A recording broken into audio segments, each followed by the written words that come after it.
O que o cancelamento da suspensão dos processos que envolvem pejotização tem a ver com a sua vida? Tá? Isso está sendo bastante noticiado. Eu vou tentar fazer esse vídeo aqui sem corte, sem nenhum tipo de edição ou artifício para ficar divertidinho, tá? É realmente só um desabafo e uma conversa sobre exatamente o que é relevante nesse debate aí sobre a pejotização. Vamos começar do início. Se você não sabe o que é pejotização, não sabe do que eu estou falando, eu te explico desde o princípio, tá? Para nós sermos considerados empregados registrados, CLT, não é necessariamente obrigatório que a pessoa registre, tá? Obviamente que se registrar, você vai ter todos os direitos.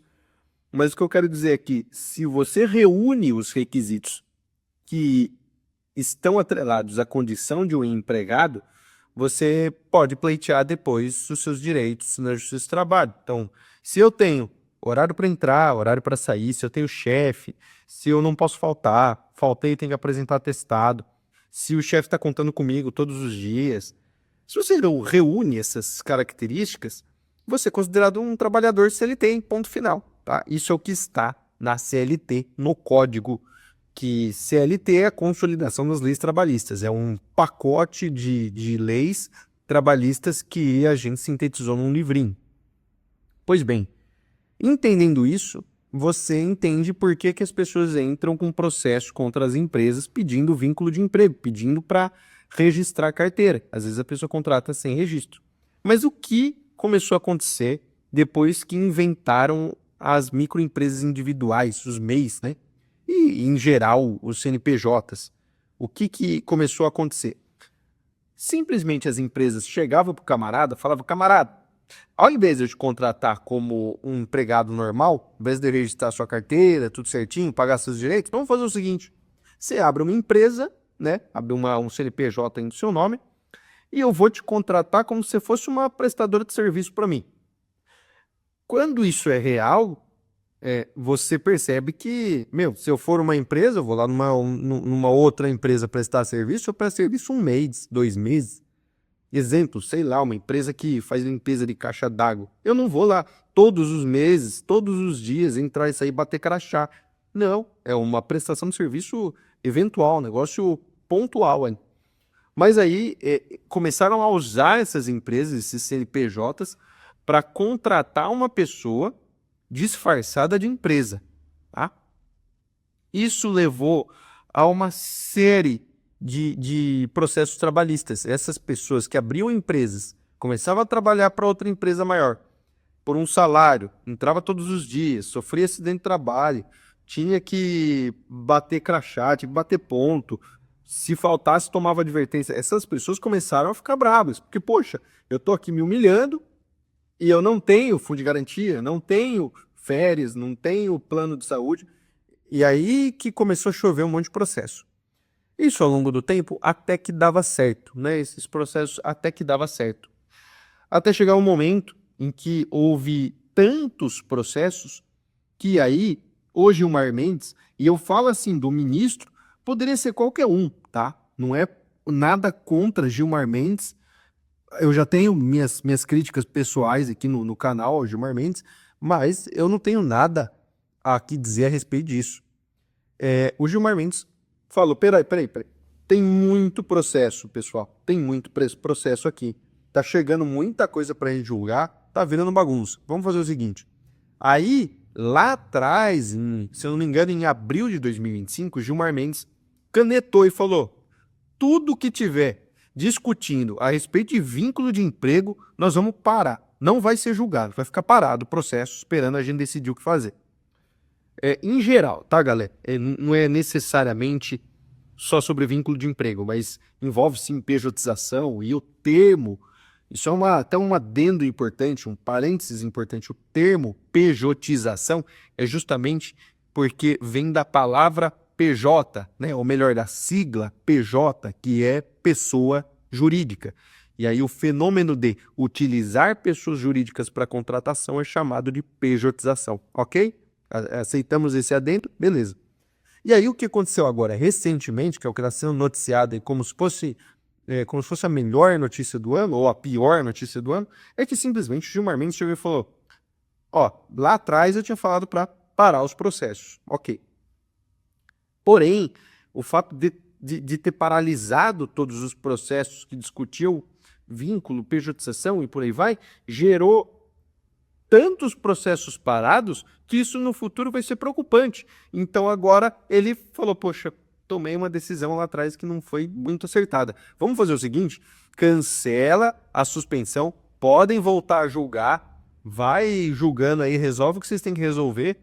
Quando chegar aqui no Supremo Tribunal Federal, vai parar de novo e aí sim a gente vai definir o que vai ser decidido a respeito disso. Entendemos, a partir daqui, que houve suspensão e que houve o cancelamento da suspensão. É só isso. Não houve nenhuma decisão universal que validasse a contratação através de pessoa jurídica, ou ao contrário, não houve nenhuma decisão do Supremo Tribunal Federal dizendo que é proibido contratar funcionários empregados através de pessoa jurídica. Apesar de não existir um posicionamento oficial, foi o que a gente chama de uma decisão em repercussão geral, né? Isso no juridiquês, apesar de não existir essa decisão que gere um efeito vinculante, que gere um efeito em cascata para todos os processos, nós, advogados, especialmente da área trabalhista, sabemos que o Supremo Tribunal Federal tem decidido de forma frequente que os contratos através de pessoa jurídica são válidos. E para mim, pessoalmente, isso é completamente absurdo. Porém, eu tenho falado para amigos que a gente reclama do Supremo até precisar dele, porque nós, advogados, frequentemente precisamos endereçar recursos para o Supremo Tribunal Federal de coisas que, às vezes, a justiça que julgou anteriormente não prestou muita atenção, tá?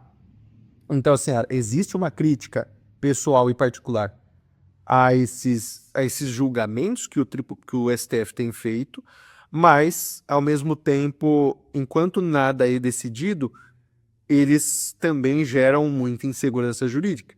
Porque, de certa maneira, se o STF valida determinada decisão ou valida um vínculo PJ que foi cassado, que foi reconhecido e por aí vai, independente, o que eu quero chegar é, se o Supremo Tribunal Federal decide uma coisa hoje e daqui a pouco, daqui a uns meses, ele faz o julgamento de repercussão geral, todos esses julgamentos que ele fez anteriormente vão ser derrubados, eles vão precisar ser retomados para seguir o que o STF vai decidir posteriormente como tese absoluta, como essa tese de repercussão geral.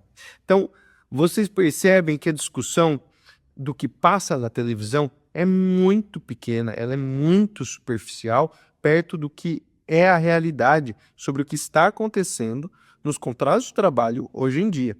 E por isso é que vocês precisam prestar atenção e procurar mídias alternativas que não a televisão. Porque do jeito que eles noticiam, dá a impressão que o STF ou está salvando o planeta ou está destruindo a justiça do trabalho. Embora eu tenha opiniões pessoais, nós precisamos ter ressalvas quanto a isso. E aí eu chego num terceiro ponto que é mais importante do que todos os outros. A gente fala sobre tudo isso e ao mesmo tempo fala sobre o fim da escala 6x1. Olha quanto que é pequeno o debate do fim da escala 6x1, considerando que o STF tem na mão o poder de autorizar que contratações sejam realizadas através de pessoa jurídica. Se o STF valida a contratação através de pessoa jurídica, e vocês estão aí antenados em debate pelo fim da escala 6x1, já era o debate da escala 6x1. Pouco importa se pode, se não pode, porque o que vai poder mesmo é contratar o empregado através de uma pessoa jurídica, e nessa relação de empresa grandona, contratando uma empresinha aqui do Vinícius para ser funcionário deles, eu não vou ter peito, não vou ter legislação que me ampare para brigar nem por 8 horas de trabalho diário. Eu vou ter que aceitar o que quer que seja que a empresa me obrigue a fazer. Então o debate é muito pequeno quando a gente fala de pejotização, quando a gente está falando, dando maior atenção para a escala 6x1 e esquecendo que o elefante está na sala, né? A gente está tratando a pejotização como um tema muito pequeno nos jornais, nas notícias, e o que realmente está acontecendo é que o elefante está na sala, vai chegar uma hora em que Caixa Econômica Federal pode ruir, Previdência Social pode quebrar, e aí sim a gente fala, véi, tinha um elefante aqui na sala. O que que a gente faz agora? Ele está aqui na nossa frente, pisando na nossa cabeça.